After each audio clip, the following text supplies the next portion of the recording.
Rights viewers. Now, we've been treated with some very disturbing news within our national space, especially when it comes to children, with some incidents that, do not seem right and seems all round wrong, just wrong. And just to give us a perspective on some of the things that we need to do in terms of how do we defend and how do we support children's rights, because of course that conversation is coming up in light of a lot of these events, that a lot of these incidents I should say, that we are seeing in our national space. I am going to be joined online this morning by Ms. Leslie Ann Tyson, and she is a psychologist, as well as Kelly Joseph and the lead team at the Child Justice Unit, as we discuss defend and support child rights. So good morning and welcome to you both. How are you guys? Good. Hi, Yeah, good I'm morning. doing well. All right, great. Now, first of all, as we're hearing these disturbing news coming out of Trinidad and so on about children, and just especially that one incident where a 4-year-old lost her life in such a gruesome manner. How should even we as citizens, how should we react to something like this? Firstly, it really is heartbreaking. And one of the key things that happen to us when we hear about this news is that we're shocked. We try to rationalize or reason something that really is unreasonable. Um, and different persons may have different responses to it. What we can do, though, is really try to help each other, each one help the other one.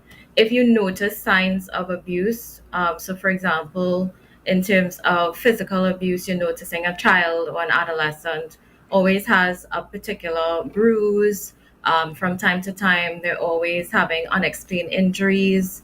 Um, Also, in terms of maltreatment or the neglect, you may notice that the child isn't coming to school as often, or they appear very listless or underweight or malnourished. When you pick up on those signs, it's really important to report the same to the authority or to the child protection unit.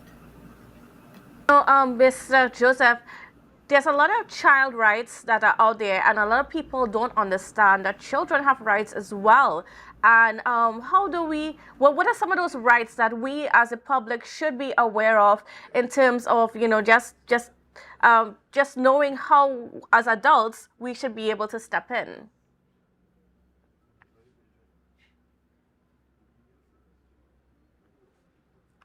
Okay, I guess Mr. Joseph is not hearing us right now. Is Mr. Joseph? Hi, morning. No, this is Javed Abdool. I'm from the Interventions and Investigations Unit in Trinidad. Oh, I'm my just filling in for apologies. Miss Joseph. All right, so morning again to Tobago. I know based on the question that you asked, that there are about 63 or so basic rights of a child that the United Nations has laid out. Some of them include a right to an education, a right to adequate shelter, a right for adequate food, a right for proper medical assistance when needed, among several other things. Some of the basic rights that a child will also have is a right not to be abused, whether it be physically, sexually, or psychologically. All right. And it's also important to know that children are among the vulnerable in society. That's why we pay a little extra attention to keeping the children safe. Some of them are not always able, they are not at the developmental level where they could vocalize exactly what's happening, what's taking place. So that's why it's very important for an agency like Children's Authority to be present in the society so that reports can be made to us, and our specially trained staff can go out there, investigate these complaints or reports, and provide some sort of intervention so that it doesn't continue to go down a negative road and it doesn't have to reach to some of these situations that we are seeing today. Either one of you can take this question, but where would you rate in terms of how we are on the spectrum in terms of like being able to adhere to children's rights and so on, and even with the sustainable development goals, how far are we along in those things when it comes to children?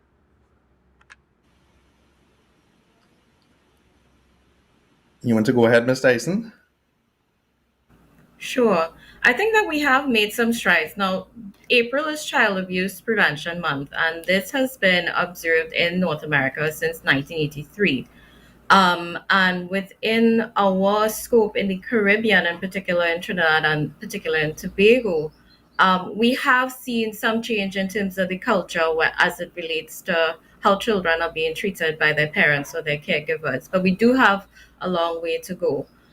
We do receive a number of reports of parents or caregivers needing and wanting assistance in terms of getting support with parenting, and also getting support with improving the health of the family as well, which is quite good. But I think that on a community level, we do need to strengthen that sense of community. In the past, we had, the sense of the GAIAP system where one person helps the other, and also we also used to be able to talk to somebody and say, okay, I don't think this is the right thing to do. And that person usually, would be able to receive that. And I think that we need to get back there. And I believe with all of us working together, we can get to that point. It just would really be interventions on different levels. And tell me about those interventions that are needed. Elaborate more on that point. So, in Some of the terms interventions. of the intervention, oh, sorry, go ahead. It's okay.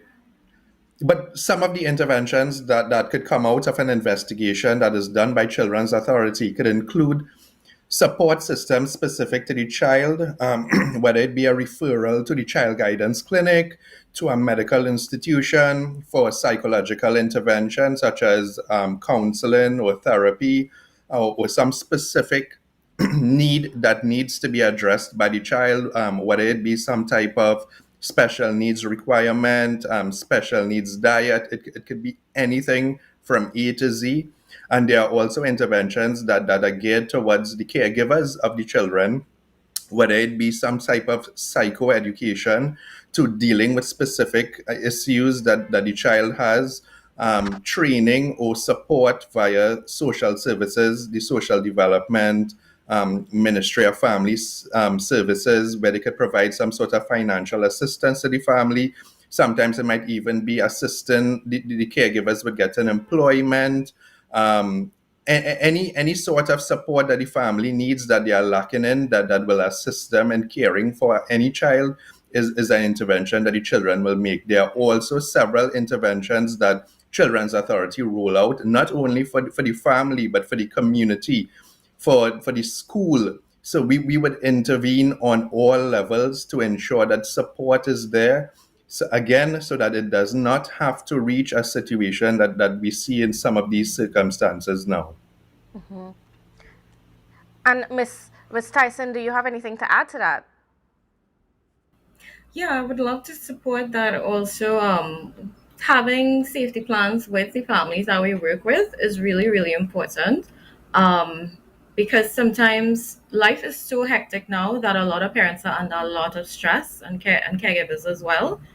So sitting down with them and actually going through what life is like now and what are the things that they can do, because they also have the solutions as well, to improve their quality of life. That is also a big part of it, and in also increasing their social support network, because people do need a lot more support, and also encourage them to speak up, because abuse tends to thrive in secrecy. So we really do work with persons across the society in different domains, as Mr. Abdul noted.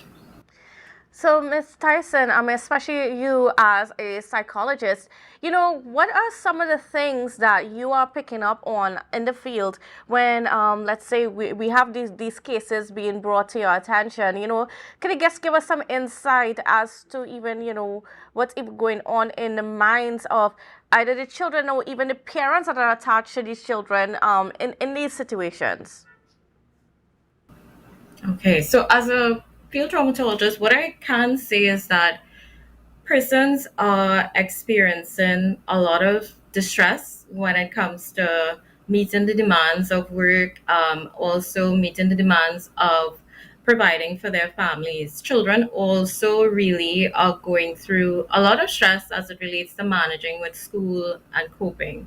Um, what we can do, though, what parents can do as well, is reduce the risk of the children's exposure to persons who may cause harm. So a lot of parent education is something that we tend to go through within treatment sessions. Also, persons really are struggling with using the healthy coping skills in order to deal with the particular stresses and recover from trauma that they would have gone through.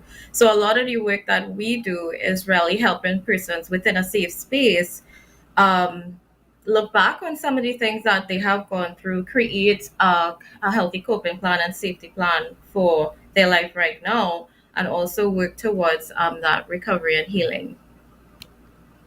And then even just breaking that down just a little bit further in terms of just being able to get people to turn to those mechanisms that are healthier, even when they are going through all these different stresses and so on. What are some of those challenges and what are some of those blockers that are being faced by people? So, in terms of the particular ones, it would we when we're thinking about the particular stresses that they're going through, um, it relates to not having that a safe person to speak to at times, and also not being able to access resources that they may need in order to just improve their quality of life. Mm. Do you think that we as a society, I mean, because we've been hearing about the need to change the way we do things, we're hearing about the need to even find healthier coping mechanisms to deal with the stress of life and so on. Do you think that we are really paying attention to this so that, the impact on our children is less disastrous? The authority has really been, I think there's a lot that we can continue to do, but we really do try to go into these schools. We also have been working, with the Spotlight Initiative to have the media also share the child abuse prevention strategies. And we do see some persons noting that they call and they would say, I need to get this help. And even reaching to that point, it takes a lot to create that, to get to that point of wanting to change their situation. It really takes a lot for a person to leave their home and now, if it's an abuse situation, for example, and now take on this new normal or this new life. So I think we have to just continue reinforcing the resources that are there and sharing the information within our communities, and also really being there for persons for the long haul as well, in terms of their um, their course of recovery. Really have to continue to be there for them. Mhm. Now, a lot of times, when we talk about domestic situations and stuff, domestic violence situations and so on, and when your partner is being abusive, and of course, which also affects your children and also results in abuse of the children in some form or the other, one of the things that comes out is that even though the victim might be wanting to leave, it's not always easy to leave because there are financial things that need to be considered. Where they're going to live, where they're going to run to, how are they going to support themselves, and so on. Are we is there systems in place? Are we working on establishing systems in place so that when someone comes to you and says they want to leave this abusive relationship, so that you help them leave, but also you help them in a way that they can sustain themselves, or they can be okay on their own financially, so that they don't feel like they have to stay in those situations? And I don't know if you can take this question. Yeah, so in terms Yeah, of the system. systems that, go ahead. It's okay. You could go ahead.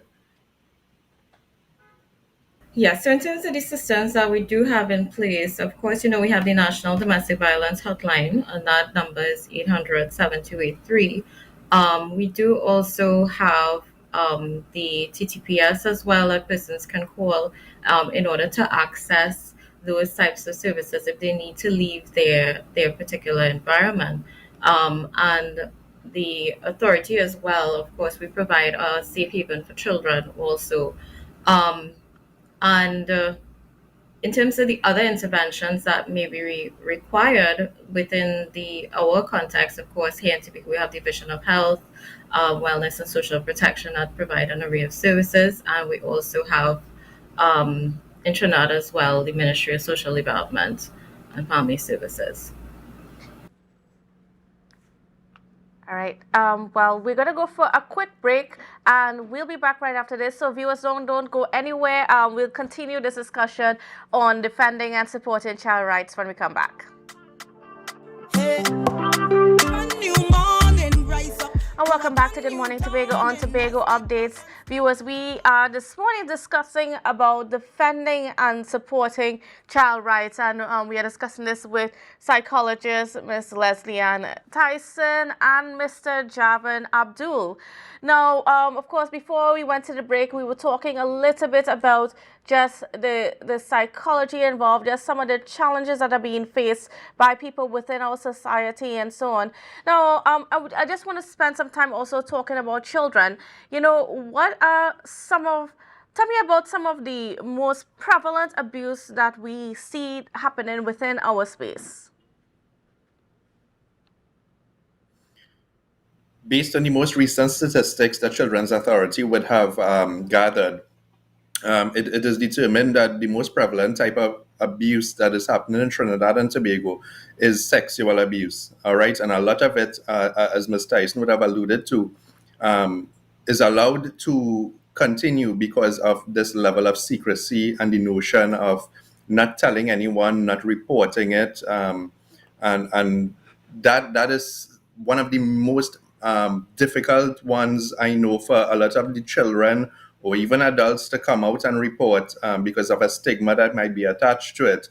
But it's important for the public to know that when you make reports to social services agencies or the police, you can say that the reporter would like to remain anonymous and just provide the information so that investigators like myself can go out there and see for ourselves what is taking place.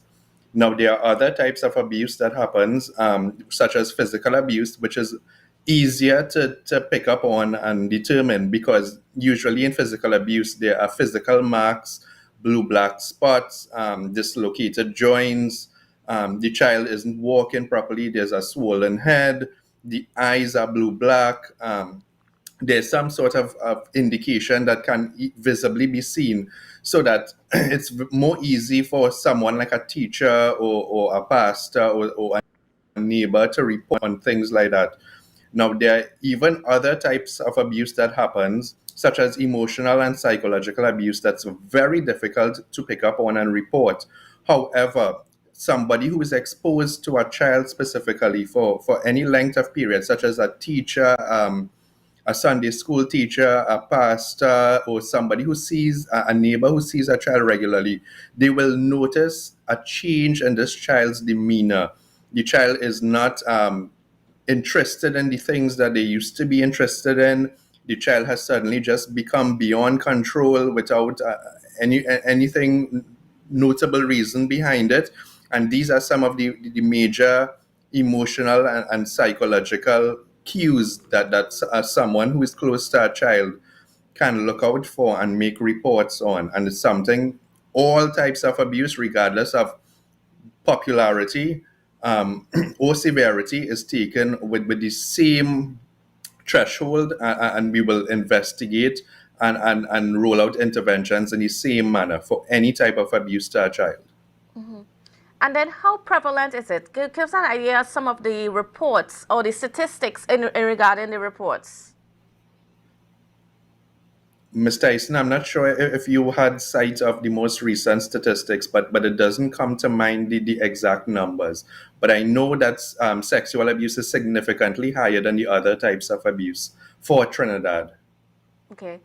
And then, in terms Yeah, of just just to the add. impact of that abuse as well, psychologically, how does this affect a child growing up into an adult?